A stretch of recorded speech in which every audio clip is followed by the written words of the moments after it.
নৈঃশব্দের একান্তে।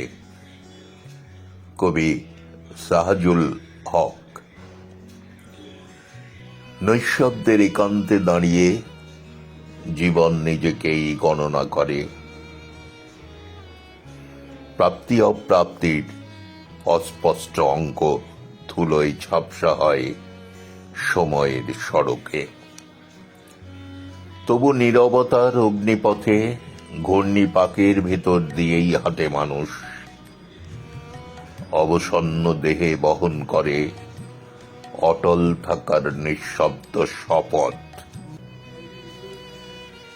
হৃদয়ের গভীর স্তরে থাকা অতীতের সূক্ষ্ম রেখাপুঞ্জ, সেখান থেকেই মন বারবার ফেরে শৈশবের নির্মল আলোয়,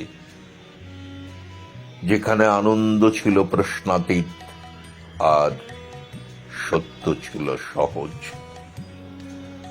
আজও অভিলাষী মন খোঁজে শব্দহীন সৌন্দর্য, ছন্দহীন আলাপে ধরা পড়া নিখাত আনন্দের স্পর্শ।